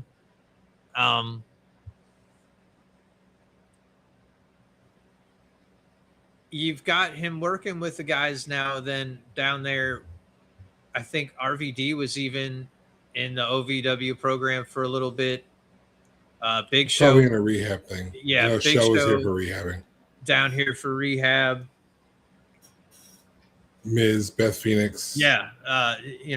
He's worked with, when we talk about the Heyman influence, this is where I feel it really starts the paradigm shift, if you will, of I'm not just an on-screen manager. I am now really managing talent behind the scenes. I'm directing them in the right way of here's how you grow. Here's how you should cut a promo. This is why this makes sense. This is why, we're doing this because of this later down the road. Right. And helping people understand that why. And now with OVW not being a big part now with WWE, that was the developmental program. Yeah. And you can thank Paul Heyman for it being as good as it was during that time. Yeah. If he there was an NXT. If he hadn't have came down, OVW, I really truly feel OVW would have fallen apart. And it would have not been it wouldn't be here still today if Paul So Heyman we're hadn't have came talking- down. We're talking 06, 07, right? Yeah, Roughly that 05, 07 kind of period. yeah. So think of Katie Lee Burchill in TNA. Mhm. Or she was Winter when she got to TNA. ODB Yep. would have been OVW at that time. We may have even had like a Mickey James down here around that time, Lexus Lurie. There's a lot of names outside of WWE Yeah. that were influenced at OVW that went on to influence wrestling. Because of Paul Heyman. Because Mickey James, ODB, these are Hall of Famers. Yeah. By the way, shout out to ODB, who's going to be inducted into the TNA Hall of Fame this October. About Glory. Huge fan of ODB. She was just loud and just raunchy in the best way of pro wrestling. like just imagine like the t-shirt with the big hands on the chest. First person I ever see wearing a shirt like that was ODB. That was ODB. And I think anybody else wearing that shirt is basically wearing a design stolen from ODB. Right. I don't care. Because the last time I checked, the only time I saw someone's name on that shirt was ODB. After his time down in OVW, that's when I guess everybody in the office up in the big league in Stanford decides, hey, we're going to call you back because you're doing such a good job. And this is the resurrection, quote unquote, or the revival of EC Dub. It spent some time on the Sci-Fi Channel. It was absolute trash. Yep. Paul Heyman even he regrets the shit out of it. Anything that I've read or seen him talk about, it is terrible, and it did not last very long at all. Everyone hated it. Talent hated it. Talent hated it. Vince hated it. Everyone hated it. And it did not last. So then now you get into him coming back into 2012 after the ECW ordeal went down. This transpired between 05 and 06. From 06 to 2012, Paul kind of stepped away. This is where Paul Heyman is focusing on family. Yes. And this is where looking for Larry becomes a thing. Yeah. His production company. Yep. They're still running. He's still running, still there. Yeah. He comes back to WWE in 2012. Brock. And the big reason why really was because of Brock. This is when Brock leaves the UFC and comes back. And this is he spoke up and said, I want Paul to be my mouthpiece again. Only one way for that to happen. Paul's got to come back to the company. And then you've got him at the time. He is now managing Lesnar and CM Punk. Yeah. It helped that Lesnar wasn't there full time. So he could spend most of his time with CM Punk. But that's when you had that really good, that's, mind you, we talk about the summer of Punk. It was referenced just last night. Yeah. I think Michael Cole referred to this as the summer of Punk 2 because Punk won the title. So Punk, the summer of Punk. Yeah. Summer of Punk. This is WWF Championship reign where he gets a Paul Heyman, and those two together, absolute gold. Yep. And, while he's doing this is when you've got Curtis Axel that comes into the picture.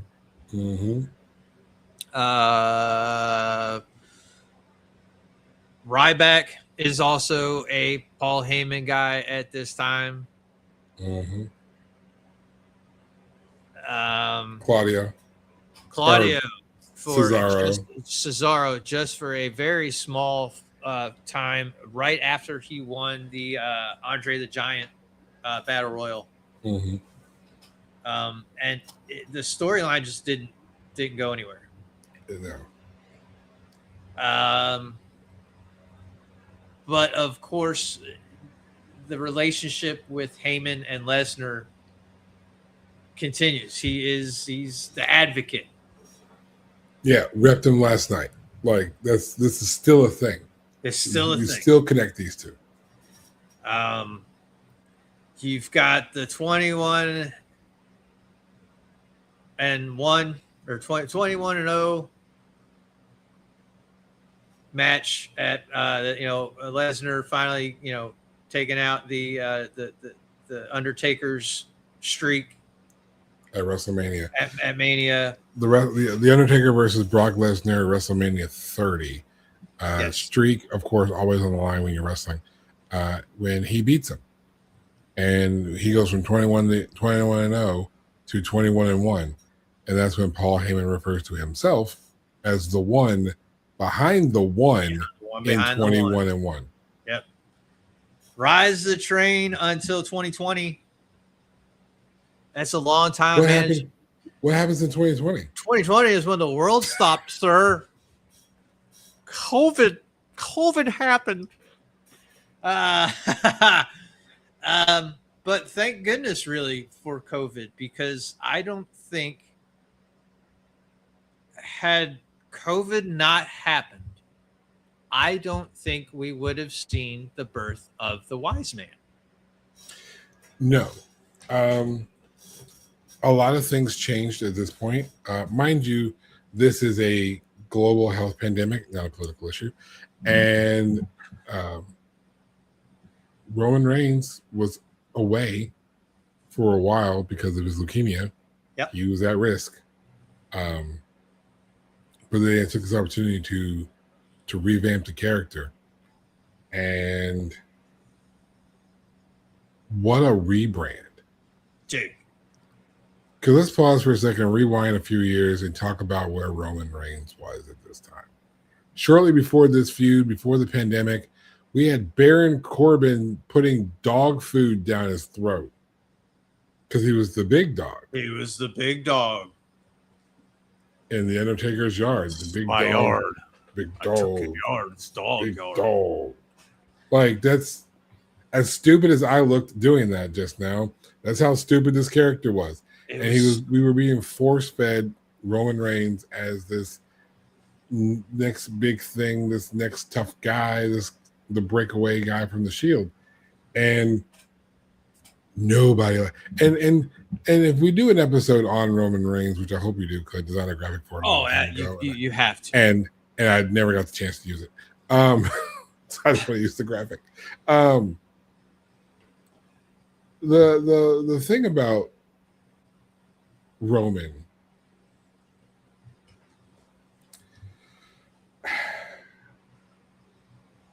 he got an unfair shake. He really did. He was the runner-up, and I want to say the 2015 Rumble was the one Batista won. And when Batista won that Rumble, Roman was the runner-up. Nobody wanted Batista to win. He was just a guy coming back for dumb reason, just to be there. He had a movie coming out, so it was like, another dude promoting a show, blah, whatever. Roman then wins. He runner-up. So I'm looking at this. I remember saying, Roman's going to win next year. The reaction to him not winning highlights him winning next year. Mm-hmm. The next year comes, and WWF fucked up because right before the Royal Rumble, Daniel Bryan returned, and everyone loved Daniel Bryan. So now we're expecting to see Daniel Bryan in the Rumble, and then we do, and then he's gone. I want to say he's eliminated by Bray Wyatt, and once Daniel Bryan is out of this Rumble, the crowd turns on the rest of the match.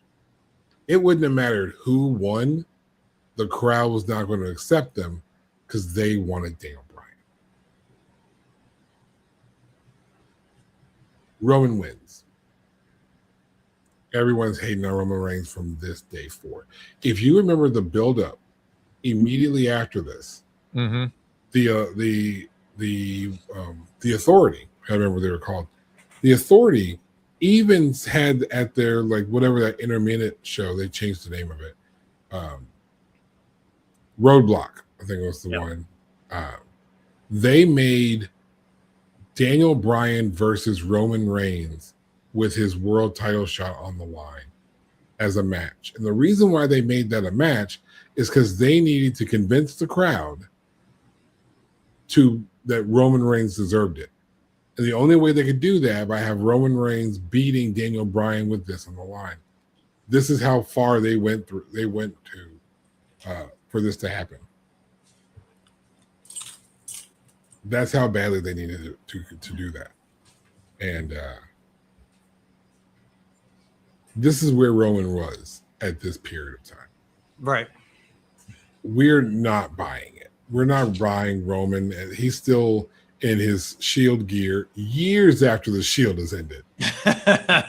He's still using the Shield's music long after the Shield's ended.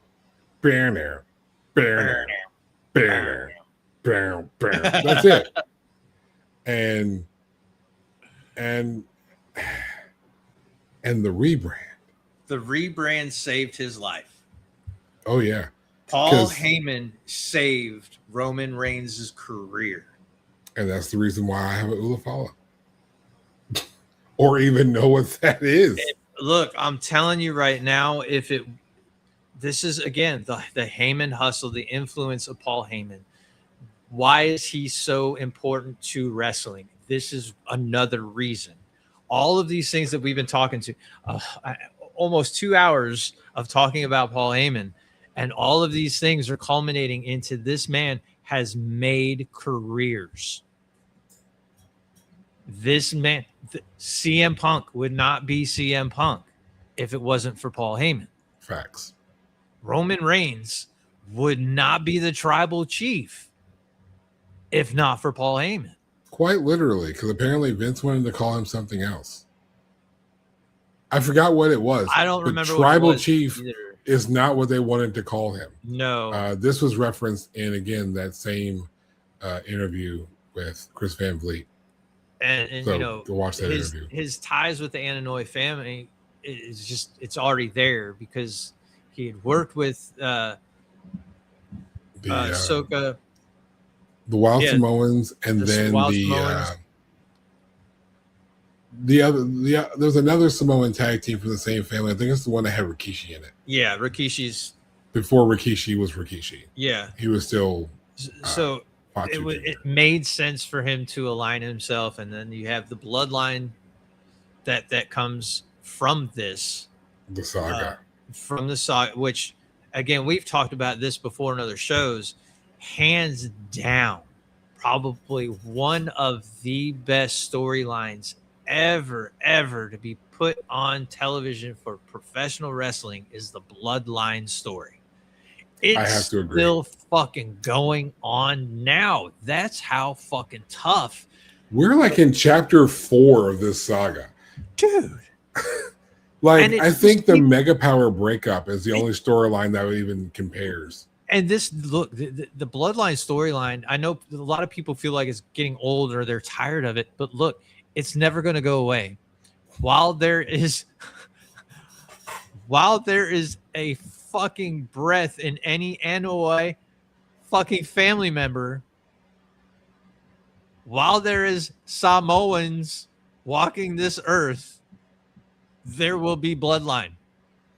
Yeah, we haven't even seen Zilla yet. In WWF, like in WWE, like the pandas are coming after me. So we haven't even got Zilla here yet. We still have chapters here in the United States in wrestling that are waiting to happen. We haven't had Jacob crowned yet. Right. We haven't, because that world title run is coming. But I don't know when, but it's coming. All of this is because of Paul Heyman. The Usos were drowning drowning before the Bloodline story. Pay-per-view pre-shows with the New Day. Drowning. Paul Heyman rebranded the Usos with this Bloodline story. Mm-hmm. Then he brings in Solo. Yep. Another family member. They're all Fatus. Literally brothers. The Literally Usos brothers. and Solo are literally brothers. Literally brothers. Like the Usos are twins, and they have a little brother, and that little brother is Solo Sikoa. Like literally same parents. So this storyline is so badass that while this is going on, you get the day one program, January 1st, 2022. The day one program where Paul Heyman supposedly is gonna be back with Brock Lesnar, and you get the stab in the back. Screwed his dude.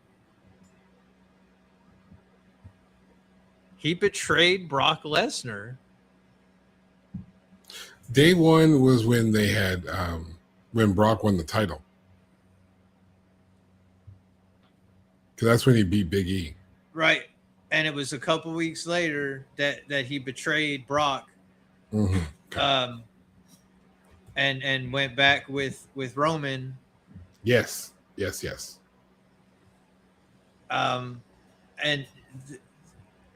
the Wise Man saga lasts from 2020 until 2025. So 5 full years of the Wise Man. And in some sense, we're still doing it. Still doing it. But now you've got in 2025, Paul Heyman now turns from the Wise Man into the Oracle, where once again we find our hero, Paul Heyman, saving lives, saving careers, making superstars. Ron Seth Breaker. freaking Rollins was not drowning, No. but because of Paul Heyman, Seth Rollins skyrockets. The vision is created. Braun Breaker is brought into the picture. Austin Theory recreated. This kid was getting ready to fall off the face of the earth. Yeah. I listen, talk about Austin Theory. Austin Theory is underappreciated also. He's always 100%. had the talent. His 100%. gimmick was terrible. Terrible. His gimmick was god awful. Remember when he found an egg?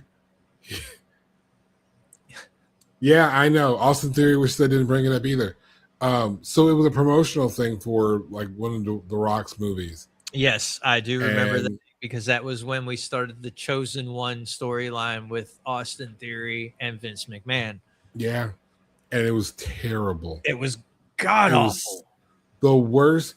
I remember watching a match where there were literal zombies around ringside to help promote a movie. I really even that wasn't as bad as this gimmick story, whatever, with Austin Theory and Vince McMahon. I really felt like they were going to bury him with this story. Like I thought that was like their goal. Like, let's get rid of this kid some way. Let's get him to tap out. Let's take, and you have to understand, when it comes to pro wrestling, your value is in how you're perceived by the fans.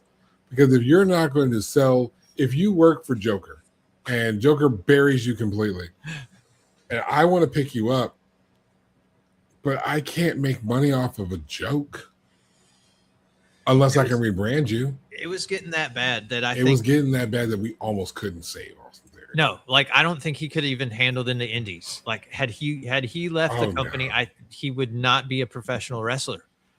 You would have had, and it's hard to say that now because like you look at Karrion Kross or Killer Kross, you look at Bishop Dyer, you look at Shotzi Blackheart. Yep. Leo Rush, Blackheart Leo Rush. Yeah. And look at what they're doing on the indies. You look at people like Swerve and Athena and what they did when they left the E and went somewhere else and were able to reinvent Right. themselves. But all of that aside, none of them were given the same BS as Austin Theory was. The closest thing would have been FTR, and the back shaving thing that got weird very fast. Them and probably even Toni Storm. She literally had a cake thrown in her face thrown a in her couple weeks face. before she left the company. Yeah. Like the last thing we see of Toni Storm in WWE is her getting a cake thrown. And I really think that this is that version of what was getting ready to happen with Austin Theory. And Paul Heyman has a talent for seeing it. Mm. And he saw it in Austin Theory. Otherwise, he wouldn't be part of this vision program. Yeah. Bronson Reed, Braun Breaker, and now you even have your buddy Logan Paul. Again, are these guys that could have made it on their own and climbed the ladder and gotten somewhere on their own? 100%. Even fucking Logan Paul. Fuck Logan Paul. But now you have the Oracle, Paul Heyman, who is taking control of these guys' career. And even storyline now, after this, last night on Raw, he straight up told Austin Theory, you win those tag titles back or don't come back to me. So now you got Maxine Dupree. And just a quick note real quick, because we're approaching 2 hours. Quick note on Maxine Dupree. How good is Maxine Dupree now from where she was? A shift, son. I'm telling you, I want to make a shirt for us that said, I just heel turned. Because every major person that we are like waiting to do something badass starts doing it badass when they heel turn. It's so good.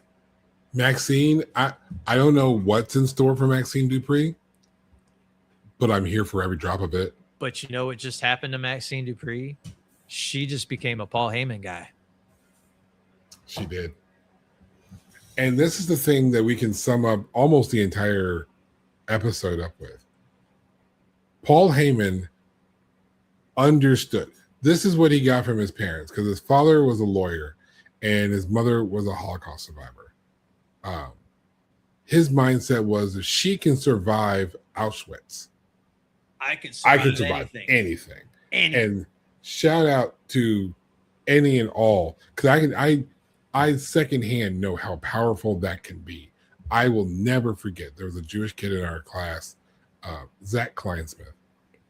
Never forget the kid. And I'll never forget his grandmother, because she was a Holocaust survivor. And she came to our 4th grade class and told her story.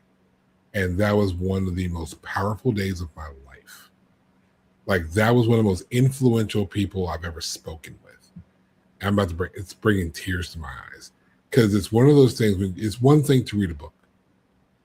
It's one thing to read a book about the Holocaust and the atrocities that happened to the Jewish people in World War II and Nazi Germany.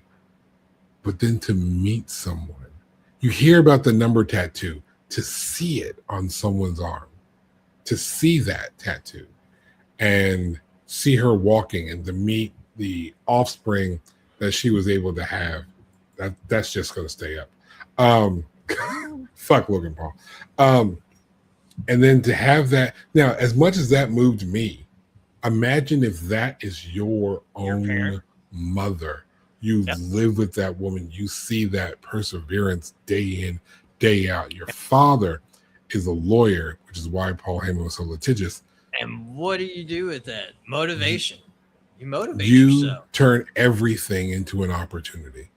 You invent opportunities out of thin air, and then you seize that opportunity. And then in 2024, you become the very first inductee into the WWE Hall of Fame. Class star player. And now imagine if you could go back in time and tell the kid who's lied, cheating, and stealing his way to a press pass to get into Madison Square Garden. And that's the origin story to how you became a WWE Hall of Famer. In the same hall as Bruno Sammartino, the same hall as Stone Cold Steve Austin, the same hall as Rick Rude, the same hall as Lou Albano, the exact same hall of fame of all the people, of Dusty Rhodes, of I think Jim Crockett's in that Hall of Fame. I'm not 100% sure on that one. But you're in the same Hall of Fame as all of these people who you looked up to growing up, and now you are a contemporary. You solidified yourself. Never mind an amazing career, right? Never mind an amazing career. Never mind the fact that you have influenced several talent across the planet. I'm not even sure if several even does it justice. Plethora. There you go. Much better word. Plethora of talent. Hundreds of people look up to this man daily. And not only that, go ahead, finish your They point. speak super highly of him. Not just the fact that he is just supportive and telling these, talent of how to better themselves in the industry. He's a good person. Like, you talk to talent, you look at interviews, you listen to the way they talk about Paul Heyman. He's just a good dude. Yeah. Now, has he lied? Yes. Has he cheated? Yes. Has he stolen? Yes. Did he bounce some checks? Yes. He did it for the passion of the business. He had a good reason to do it. I had a friend who told me a story about how she used to lie, cheat, and steal her way to get food to feed her child. And I feel like this is the equivalent for Paul Heyman. 100%. This was something he believed in. This was something he was passionate about. And this was something that he was like, I will succeed. I want to shout out another wrestling friend of mine, Darrell Miller. I did an interview with him on the Moon Unscathed. And, when you talk to this guy, he doesn't seem to understand what quit means. And I don't think he accepts anything other than success. And that is so inspirational. Paul Heyman is solidifying the exact same message. If there's something you want out there, if you want it bad enough, you're going to get it. Get it. One way or another, the opportunity will be there. If you're looking for a chance, if you're looking for a shot, it's going to be there. And if it isn't, create it. Create it. Make your opportunity. Create your opportunities. Look, I preach this so hard and heavy that nothing in this life worth anything is just given to you. Right. You got to earn that shit. And Paul Heyman is a living example of just, if you want it bad enough and you do the work and you fucking grind, you're going to get it. Yeah. Because to Paul Heyman, much like to my buddy Darrell Miller, much like to you, sir, like if there's something you want to do, you're going to do it. I mean, there's a lot of people in your space that would be like, I can't afford to get a guy to build this here and build that there. And so he's like, you know what I'm going to do? I'm going to pick up a hammer. I'm going to pick up a nail and a 2x4. And every day this guy is getting up and building something. I'm not going to tell you all too much about what he's building because that's a surprise. You have to go to DallasManor.com and get your tickets to Slaycation so you can see what he's been talking about. You've been hearing about him making the scary. It's Friday and Saturday. Then you're going to go see the scary that he's been building. Him and his wife, the woman that passed through a little while ago, pet up the dog. That's his wife. So the backbone. Yeah. Yeah, that place is going to fall apart without her. God Love damn. you, homie. But I know. No, you're not telling any false stories right now. But so yeah, shout out to Amanda. We love her. But the point here is, if you want something, get it. Do the work, man. It's there. Do the fucking work. There's a lot going on in the world, but there are still opportunities. One of the reasons why I promote this event, we're just plugging everything. One of the reasons why I plug this event as much as I do is because in 2020, I was a dude who sat on a bed at home and I wrote short stories for myself. The only person who ever read stuff that I wrote was like my wife and my best friend. That's it. I have a book now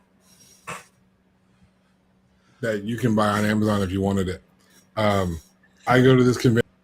I'm doing panels. I'm passing out information to other people. You were on TV yesterday. I was on TV yesterday promoting dude. I was on TV yesterday with Dan Clefstead promoting this event.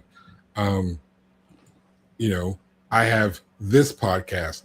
There's another podcast. If you're watching this on the Moon Media channel, there's another podcast that came out this morning. Just this morning, is at noon. I've been doing this series where we were doing this series for Pride, where we were discussing these movies and their cultural impacts to the LGBTQ community. Because that's what I wanted to do. Write screenplays and make movies. We wanted to do it. So what did me and a group of people do? We just started doing it. Someone bought some cameras. I wrote some scripts. We started making some movies. Then we run into this guy. We point some cameras in his face, and next thing you know, a movie that we made together is nominated for an award. Did I say that? It's nominated for an award. Hi. He's the star of a movie nominated for an award. How you like that one? How the fuck did that shit happen? Wait.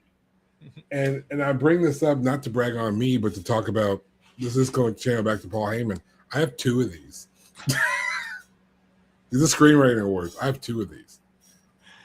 And it's all from the last few years of just, I wanted to do it, so I did.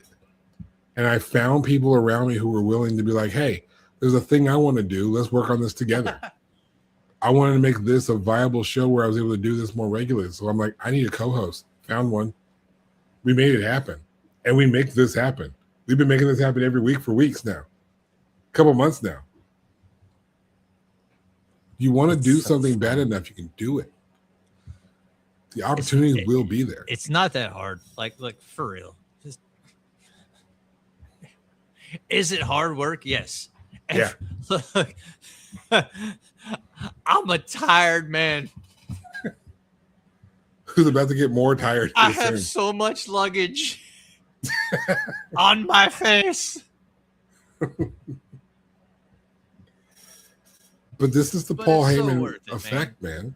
It's the Paul Heyman effect. It's the Heyman hustle.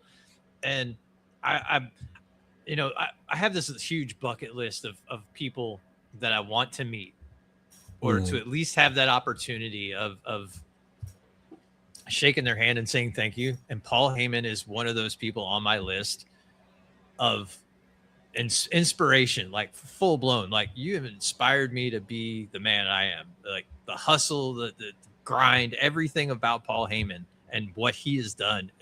I add those things to myself of attribute of just like, if I don't do it, nobody's going to do it. Right. And you have no idea, because again, you listen to that name of people we mentioned, right? CM Punk's one, right? Think about the influence CM Punk has today on talent when he's backstage at NXT. Yeah. What influence has Mickey James had on other people? Has Beth Phoenix had on other people? These are all people whose careers have been touched directly by Paul Heyman, and who they accredit Paul Heyman to making them better. Dusty Rhodes influenced Paul Heyman in a sense, and Paul Heyman has influenced the CM Punks of the world, and now CM Punk's influencing the next. And it's weird to even say this. There are people who find me as an inspiration. So just understanding the reason I'm bringing all that up is, if you've got something in you want to do, if you have something that you're like, man, I just want to be able to do this thing, man, and I just don't know how to do it. Step 1, do it. Nike. Literally. Just do it. Mind you, Nike was originally sold out of the back of some dude's car. And now Nike is Nike. Nike. Not sponsored. But but if you don't know who you may influence next. You don't know who might be watching you hustle, watching you bend over backwards, watching you looking at your post as you make the scary day in and day out. You have no idea who's watching you and learning from you and taking notes from you. I am not a role model. Actually, I kind of am. I'd say you are. I think there are people who look up to you, man. I know I feel the same way about me. Maybe you shouldn't. Stressful. I don't know. Do as I say, not as I do. Right. Maybe some of what I do. Do some of what I do. Some of what Right. I do. Only some of what I do. But I think that's the influence that Paul Heyman has had on the industry. Yeah. And what you guys can draw, not just from this episode, after you've liked and subscribed to this channel because you thought this were dope, but from everything. See, there's where's that right here? That's what this episode's for. Well, thank you. Glad we could educate you. and then imagine what you can do just by being yourself out in public, just being your unapologetic self. You have no idea the influence that you might have. You might go out and do something dope, and then 2 people are going to do a podcast about you and all your great works. Might be us. We don't know. Maybe. But that's why Paul Heyman deserved his own episode.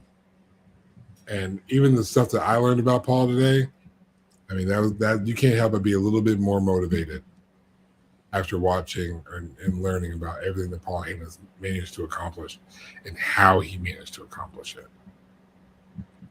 Hustle, hustle, hustle. Grind, grind, grind.